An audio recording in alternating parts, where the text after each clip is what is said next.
Imagine putting, like, 10 of the world's absolute greatest astrophysicists, mathematicians, quantum mechanics experts, all in a perfectly sealed, climate-controlled room. Okay, I'm picturing it. Right. And you give them supercomputers, huge whiteboards, and literally all the time in the world. Sounds like a scientist's dream vacation, Well, honestly. and they can sit there and calculate down to the exact second when a total solar eclipse will darken the sky over a very specific coordinate, like 1,000 years from now. Right, because the math is absolute. Exactly. Or, they can track the orbital decay of some dead satellite millions of miles away. But if you take a single ordinary housefly and place it on the table right in front of them, The whole system breaks down. yes, not a single one of those 10 brilliant minds can use their incredibly advanced mathematical models to predict exactly where that fly is going to land next. It's the ultimate blind spot. I mean, you have all the processing power in the world, this absolute mastery of cosmic mechanics, and it is entirely defeated by a tiny insect. Which is just wild to think about. And, for you listening, today we are looking at a set of sources that argues this exact mathematical blind spot. Yeah, this complete inability to predict behavior once even a sliver of choice is introduced. Right. And the source argues that this is the exact reason entire human civilizations rise to these incredible heights, and also why they inevitably, catastrophically collapse. It really scales up that fly analogy to a terrifying level. It does. And, look, for the past few deep dives, you and I have been entirely consumed by this intensely dramatic, deeply personal family saga.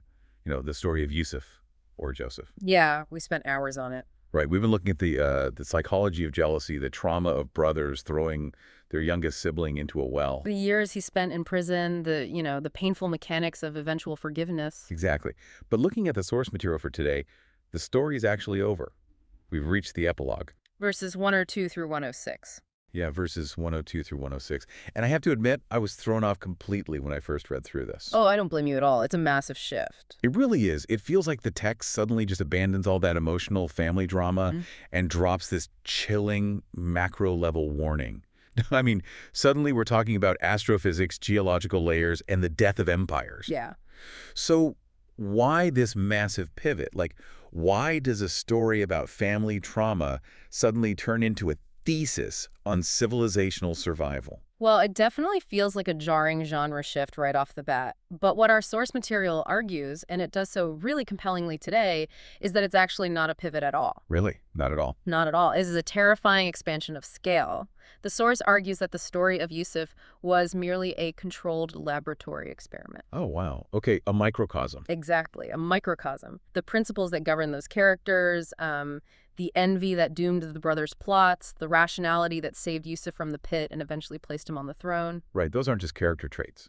Exactly, they aren't just personality quirks. The text presents them as absolute laws of what the source calls social physics. Social physics. I am really trying to wrap my head around that phrase. It's a heavy concept, for sure. Because, I mean, when we think of physics, you listening, we think of gravity, thermodynamics, things that are objectively true whether you believe in them or not. Right. The universe doesn't care about your opinion on gravity. Exactly. If I step off a roof, gravity doesn't care about my feelings. I just fall. So is the source really claiming that human behavior, the messy, chaotic aggregate of human societies, operates on laws that rigid? That is precisely the argument, yes. That's intense. It is. And to establish how those laws function, the source starts by dissecting the concept of prediction, time, and something the Arabic text calls the Ghaib. The Ghaib, which translates to the unseen, right? Yeah, the unseen. And this brings us right to verse 102. The text explicitly states that the events of Yusuf's life and, the mechanics of his societal triumph are news of the unseen. Okay, and it says they were revealed through Wahi, which translates to divine revelation. And the reasoning the text provides for this is remarkably simple. Let me guess. It's because the prophet communicating this message was not physically present when those brothers were conspiring in the dark. Exactly. He wasn't there. Right, so it's establishing a historical alibi, basically. Yes, but the source takes this concept of the unseen and blows it up into a massive philosophical debate about science versus humanity. Oh, and this is where your fly analogy from the introduction comes in, right? Yep. The source actually pulls that from J.W. Sullivan's book, The Limitations of Science. Okay, I love this part. Break this down for us. So the source makes a hard, uncompromising distinction between predicting the physical universe and predicting human behavior. Because predicting the physical universe is, relatively speaking, kind of easy. Right. An astronomer predicting an eclipse 50 years out isn't performing magic. They are just crunching numbers. Because celestial bodies have no choice in the matter. Exactly. The sun, the moon, the planets, they are completely subservient to a set algorithm of physical laws. They possess zero autonomy. Right. Jupiter cannot just wake up tomorrow and decide, out of sheer boredom, to alter its orbit by 3 degrees. No, it's locked into the math. It's an object acting exactly as an object must act under the forces of mass and gravity. So calculating the future of the cosmos is mathematically tedious, sure, but philosophically it's simple. But then you introduce the fly. The dreaded housefly. Right. The reason those 10 scientists in Sullivan's analogy cannot predict the fly's trajectory is that the fly possesses a rudimentary biological degree of choice. It has a sensory network. It processes stimuli. Yeah, it makes micro decisions. Dart left, dart right. Look for food. Avoid a shadow. And the moment you introduce choice into a system, pure mechanical prediction just completely shatters. Mathematics cannot chart the trajectory of free will. It's just impossible. Man, that is fascinating. And if a housefly introduces enough chaos to break a supercomputer's predictive model, what happens when you scale that up to, like, 8 billion human beings? It becomes exponentially more chaotic. Because humans don't just have basic biological impulses. We have deep psychologies, right? We have competing egos. Irrational fears, political tribalism. Yeah, and we have this profound capacity to do things that are incredibly destructive just to spite someone else. Which means predicting the future trajectory of human society through mere mechanical or sociological calculation is fundamentally impossible. Because you have billions of independent variables. Exactly. Billions of variables, each with free will, constantly colliding and interacting. And the source points this out as a critique of, like, modern social scientists, right? Oh, yeah. It points out the hubris of political pundits or sociologists who claim they can guarantee what a society will look like in 100 years. I mean, they can spot trends, obviously. Sure, they can make educated guesses, but they cannot truly know the unseen, because human beings can change their minds. Right. A single charismatic leader can completely alter the course of a nation. Or a sudden technological discovery can rewrite the global economy overnight. So, if I'm understanding the source correctly, predicting the cosmos, mapping the stars, calculating the decay of isotopes, that's actually the easy stuff. That's the easy part, yes. And predicting humans is the ultimate impossible variable. Exactly. Therefore, if a text is going to definitively state, this specific pattern of societal behavior will absolutely lead to civilizational collapse, while this other pattern will absolutely lead to prosperity. Which is exactly what this text is doing. Right. That level of macro prophecy requires an insight that transcends human mathematical calculation. It requires an outside perspective. Yes, it requires a diagnostic view from outside the system, and that is what the source defines as Wahi, or divine revelation. Okay, but this introduces a massive glaring tension for me as a reader. How so? Well, if human society is driven by this chaotic, unpredictable free will, like we just said, how is any kind of warning supposed to work? I see where you're going. Like, if you, possessing this diagnostic insight, can see that a society is heading straight for a cliff, say they are destroying their economy or burning their social bridges, how do you stop them? Right. Because if the stakes are civilizational survival, my first instinct would be coercion. Force them to stop. Exactly. If the house is on fire, I'm not going to politely hand you a pamphlet about thermodynamics.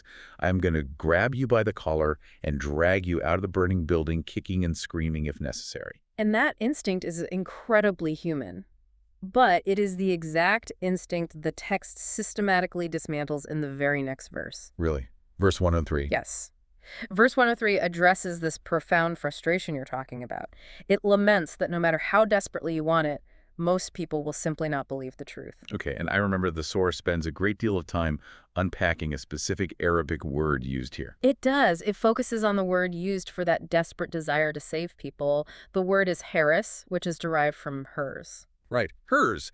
And I found the linguistic breakdown here so fascinating because isn't hers usually a negative word? In most contexts, yes. Yeah, I thought it meant greed, like a covetous, selfish obsession with hoarding money or power. In everyday colloquial Arabic, absolutely. If you say a merchant has hers for wealth, it means he is ruthless. He's greedy. He'll step on anyone to get a buck. Exactly. But the source points out that the Quran performs a brilliant linguistic subversion here. Okay, how so? It takes this word, universally associated with selfish greed, and places it in a context of profound, agonizing selflessness. Oh, wow. It is used to describe the Prophet's desperate, almost painful obsession with saving humanity from its own destructive trajectory. The source used an analogy here that I think really anchors the emotion for anyone listening. It compared this feeling to a mother staying awake at 3 a.m. with a violently ill child. Yes, think about that scenario. The child has a dangerously high fever, they are suffering, and the cure, a bitter, unpleasant medicine, is sitting right there on the nightstand. But the child won't take it. Exactly. The child, lacking the capacity to understand the danger, just clamps their mouth shut and refuses to take it. And the mother is exhausted. She's terrified. She is agonizing over this child. She has an intense, desperate hers for the child's recovery. But her desire has absolutely zero selfish motive. None at all. She just wants the child to live. It perfectly captures the psychological agony of watching someone you care about actively destroy themselves. You see this today all the time. Oh, yeah. Like when people try to intervene with a loved one battling severe addiction, you can see the cliff they're driving toward, you have the solution, but they just refuse to take the wheel. Heartbreaking. It really is. Yeah. But let me push back on this, just playing devil's advocate for a second. Go for it. If the prophet has the medicine and the society is the sick child, why doesn't he just pry their mouths open? Right? I mean, if we were talking about the survival of an entire nation, isn't the outcome more important than the method? Why not force compliance? Because forced compliance violates the fundamental operating system of human consciousness, according to the text. The operating system of human consciousness. Okay. The source introduces a critical term here to explain this. Basera, which translates to what? Deep insight? Deep insight, rational understanding, or clear empirical evidence. Okay. The text insists that a guide can illuminate the path with Basera, but they can never function as a daroga. A daroga, that's like a warden, right? Like a policeman with a nightstick. Exactly. An enforcer. Someone who demands compliance through intimidation, threat, or physical violence. So you can be a guide, but you can't be a cop. Right.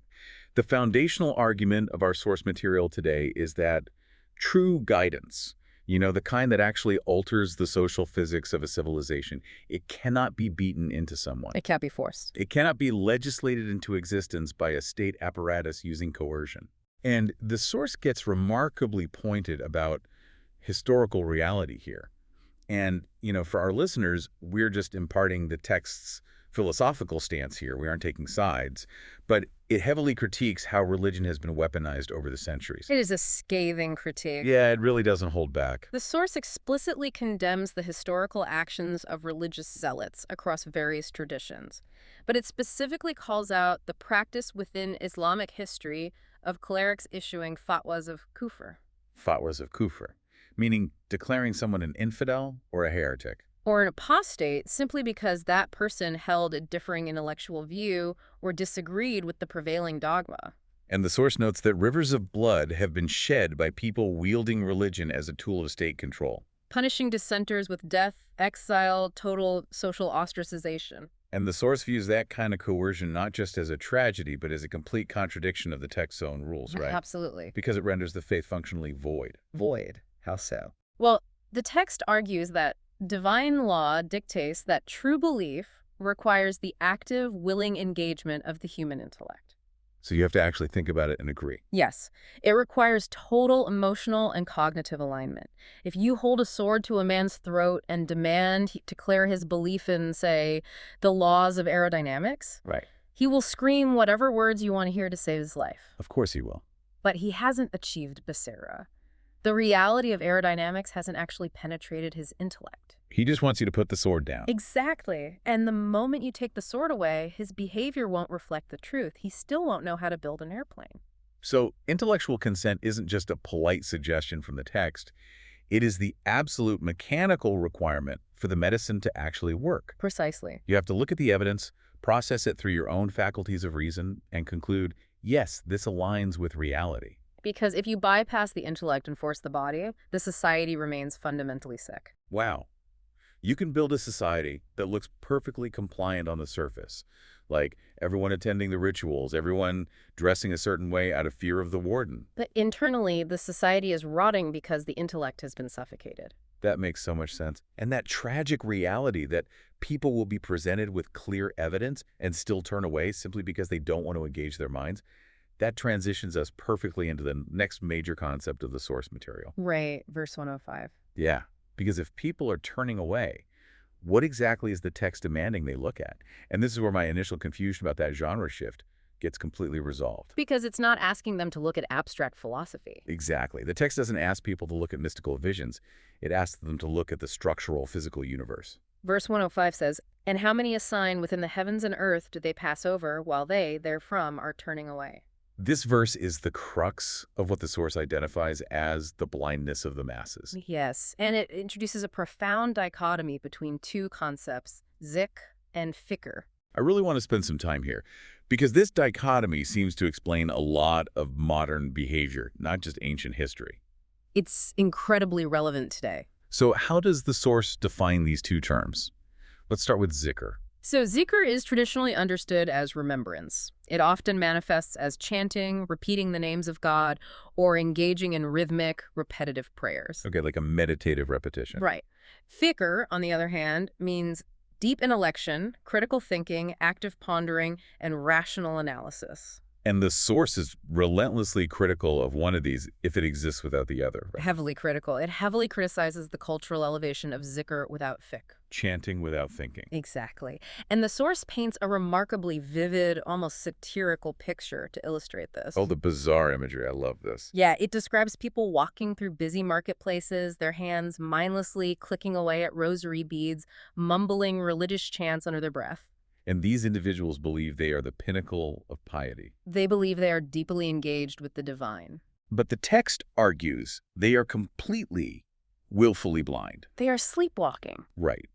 They are treating the superficial symptoms of religion while completely ignoring the actual anatomy of existence. And the text gets highly specific about what that anatomy is. Yeah, it points downward at the dirt and it points upward at the sky. Let's start with the downward gaze. Yeah, because the source brings up geology here, and I was reading this thinking, why on earth is a spiritual text talking about rocks? Well, because the Quran frequently draws attention to mountains. But the source points out that it doesn't just say, look at the big, imposing mountains and feel small. Right. It specifically highlights the physical characteristics of these mountains. It notes that they have different colored layers. Like strata. Exactly. Strata of intense reds, brilliant whites, deep blacks. And the source argues that these layers are not just aesthetic decorations. No, they are an empirical archive. They represent millions of years of geological evolution, tectonic pressure, and sedimentary deposits. It's essentially saying that the Earth is a massive, multi-volume history book, and the geological strata are the pages. That's a great way to put it. And the text's argument is that if you were just walking past a mountain, blindly clicking your rosary beads without ever stopping to ask, wait, what physical forces compress that rock? How long did it take for those colored layers to form? Yeah. What does this tell me about the age and structure of the planet? Yep. If you aren't asking those questions, then you are actively ignoring a massive sign from the Creator. You are ignoring the evidence. You are choosing intellectual blindness over basira. Wow. And the text applies the exact same logic when it points upward to astrophysics. It focuses heavily on the Earth's atmosphere, referring to it as a protective roof or secured ceiling. Which is something that in our daily lives we treat as completely invisible. Oh, absolutely. We don't think about the atmosphere unless the weather ruins our weekend plans. We take it entirely for granted. But the source emphasizes the violently hostile reality of the cosmos. Space is terrifying.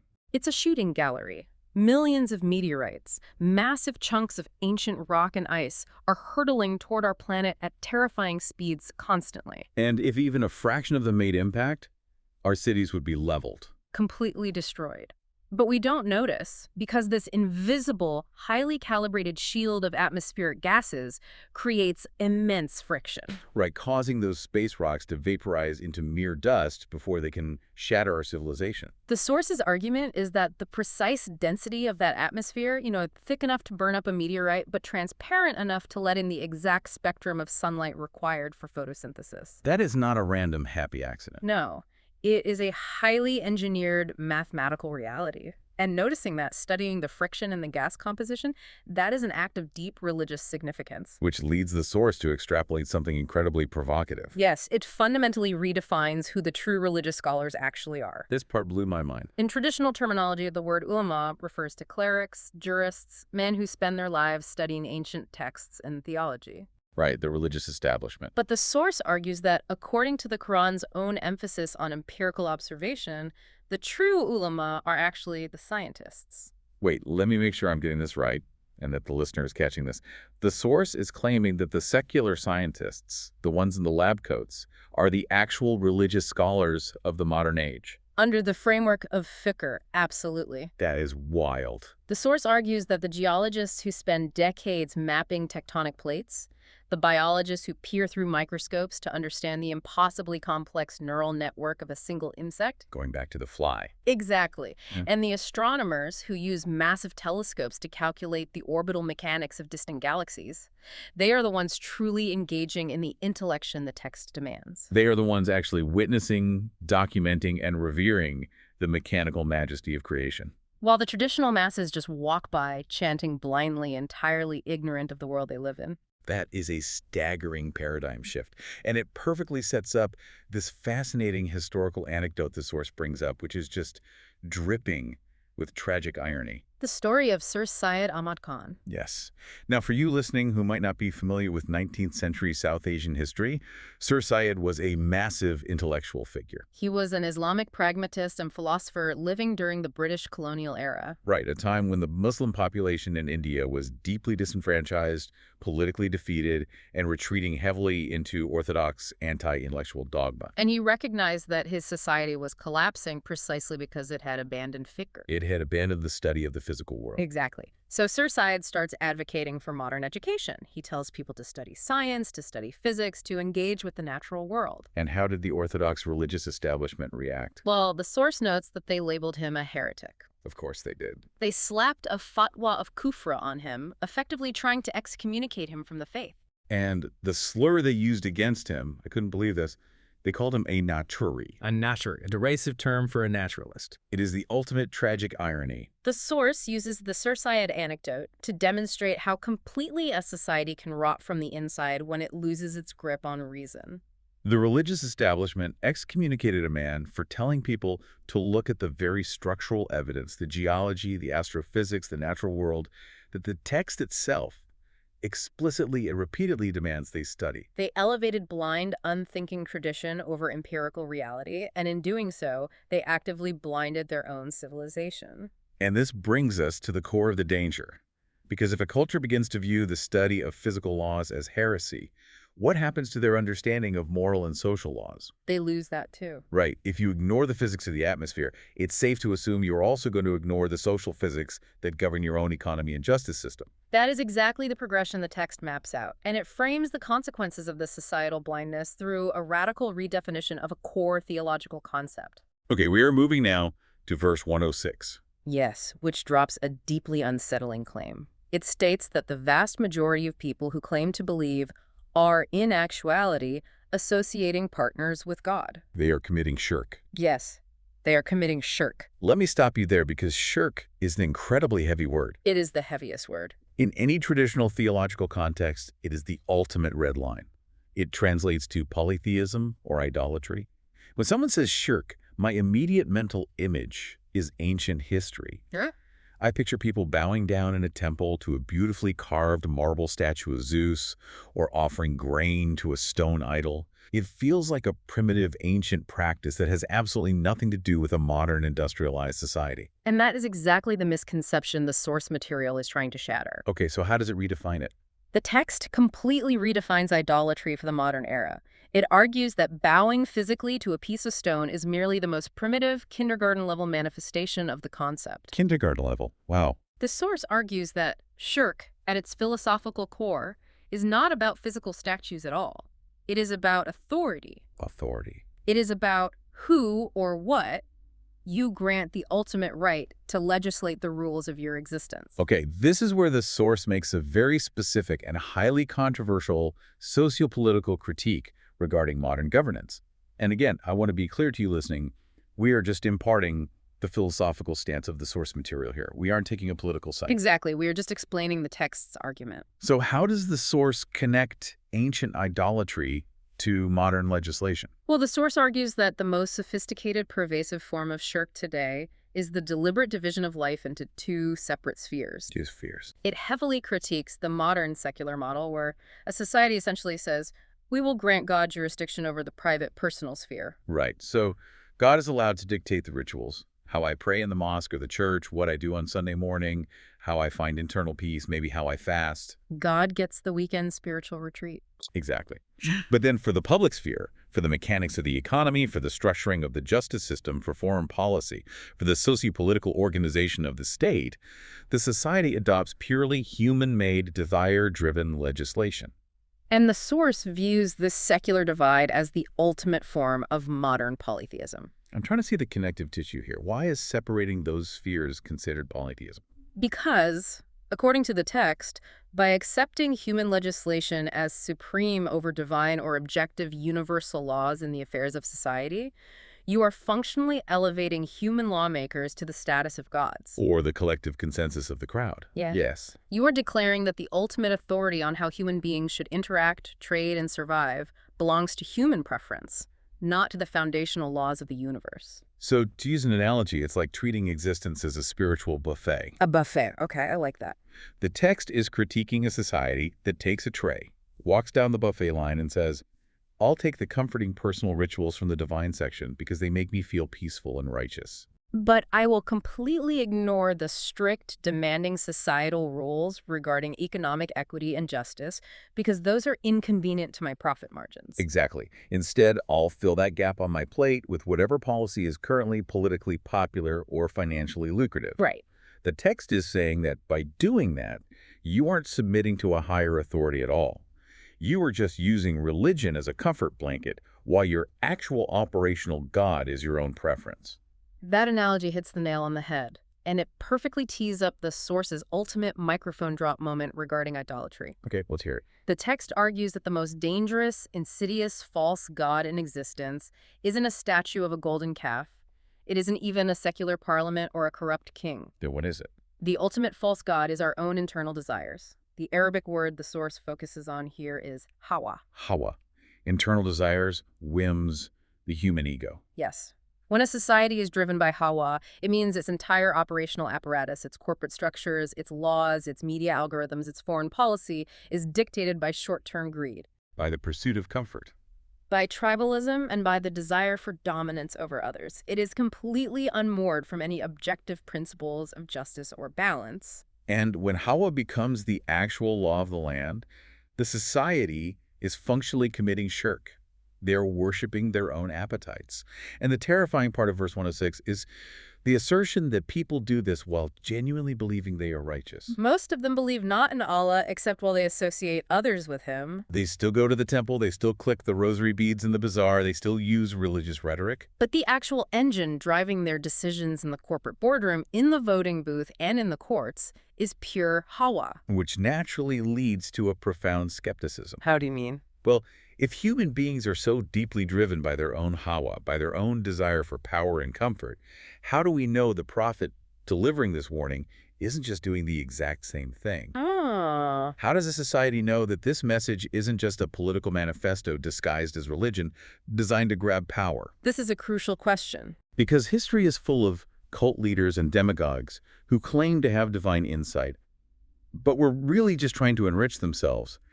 How does a text prove its own objectivity? This is where verse 104 serves as the ultimate defense mechanism for the text. Verse 104. It reminds the audience that the prophet asks for absolutely no reward for this message.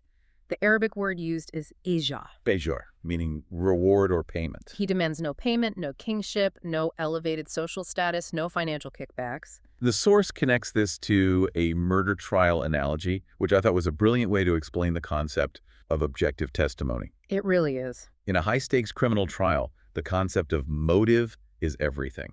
If the prosecutor calls a star witness and the defense attorney discovers that the witness stands to inherit $1 million if the defendant goes to prison. That witness's testimony is completely compromised. Exactly. The defense attorney will tear them apart on the stand because the motive for their testimony isn't a pure pursuit of justice. The motive is personal profit. The jury can no longer trust a word they say because their hawa has tainted their evidence. But the source argues, apply that standard to the prophet. Here is a man delivering a terrifying, deeply unpopular warning about the structural collapse of his own society. And for delivering this warning, he faces relentless persecution, physical violence, the loss of his status, and eventually exile from his home. And what is his financial motive? What is his ajr? Zero. He gains absolutely no personal material benefit from the society accepting his message. He is offering a medicine entirely for free while being attacked for it.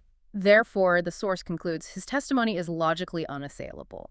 Because he has no ajr, no expected reward, his warning cannot be dismissed as political manipulation or a grift. It must be viewed as an objective, universal diagnosis of a diseased society. He is the mother staying up all night with the sick child, asking for nothing in return but the child's survival. And that diagnosis, that objective reality of how societies function, brings us to the grand synthesis of our entire journey through this text. It's time to bring it all together. This is where we bring all the seemingly disparate threads, the astrophysics of the atmosphere, the psychology of the fly, the redefined idolatry of Hawa, back together to reveal the ultimate thesis of Surah Yusuf. Because, let's not forget, this whole macro-level discussion originated from a story about a family. 10 brothers who threw their younger sibling into a well out of spite. Yes. And the source insists that the reason this story precedes the macro warning is because it is the blueprint. It is the proving ground for the social physics we discussed at the very beginning. The universe, the text argues, operates on immutable, undefeated laws, specifically the law of requital. The law of requital, meaning actions have absolute inescapable consequences. Exactly. Just as gravity will pull a dropped stone to the earth regardless of whether the stone believes in gravity, the moral and social laws of the universe will eventually crush a society that violates them. You cannot cheat the system indefinitely. The math always balances. Let's map the specific characters of the Yusuf narrative onto these massive civilizational models. The source argues that the brothers, in the early part of the story, represent a society driven entirely by Hawa. Look at their initial behavioral data. Their actions were entirely dictated by internal desires, specifically envy and jealousy regarding their father's affection. And to satisfy that short-term emotional craving, they engaged in conspiracy. They violently abandoned logic, morality, and familial loyalty. They threw Yusuf into a dark pit, genuinely believing they could just erase their problem and manipulate reality to fit their preferences. They thought they could cheat the social physics. They thought they could commit a crime, hide the evidence, and just move on with a happier life. Which is the exact delusion of a corrupt society. And on the opposing side, you have Yusuf himself. He represents a society driven by fikr, by intellection and rational observation. Look at his methodology once he ends up in Egypt. When a crisis looms, the impending famine, he doesn't just retreat to a temple and pray for magical food to appear. He engages his intellect. He studies the agricultural cycles. He interprets the data presented to him in the king's dream, the 7 fat cows and 7 lean cows. And most importantly, he engages in massive, rational, long-term resource management. He builds infrastructure, he constructs silos, he implements a strict rationing system during the years of plenty to prepare for the years of drought. He aligns his entire societal model with the physical and economic laws of reality. And the outcome of these two contrasting models is dictated by the undefeated law of requital. The society that acts like the brothers. The society driven by envy, by hawa, by short-term greed, by plotting against the vulnerable to secure its own comfort. That society will inevitably starve. Their internal moral rot will invariably lead to external structural collapse. Which is exactly what happened to the brothers in the narrative. A regional famine hit, their local economy completely failed, and they were forced to travel to Egypt to beg for grain from the very brother they tried to destroy. Meanwhile, the society that acts like Yusuf, the society that studies the world, that looks at the geological layers and the atmospheric signs to understand how the universe functions, that plans rationally, that elevates objective justice and intellect over a mindless, tribal desire. That society will thrive. It will not only survive the famine, it will end up on the throne, administering life and resources to the very people who tried to destroy it. It's an absolutely devastating conclusion. You cannot scheme your way out of the consequences of your own actions on a macro level. You really can't. If a nation builds its economy on exploitation, if it builds its politics on tribal division and outrage, if it worships the idol of its own Hawa while ignoring the structural realities of the world, the math will eventually catch up to it. The social physics will assert themselves. The foundation will crack, and the house will fall, no matter how many rosary beads the citizens are clicking as it comes down. That is the terror and the profound enduring hope of this epilogue. It guarantees justice. It guarantees that reality cannot be permanently distorted by human desire. The truth of the universe outlasts the lies of men. Which brings us to the end of this incredible paradigm-shifting journey through our source material. It's been quite a ride. To summarize what we've unpacked today, Surah Yusuf, and particularly these closing verses from 102 to 106, is absolutely not a bedtime story. It is not a quaint historical curiosity about a dysfunctional family in antiquity. According to the rigorous analysis of our sources, it is the ultimate socio-political manual. It is a diagnostic tool for the health and survival of a civilization. It demands that you, listening to this right now, open your eyes.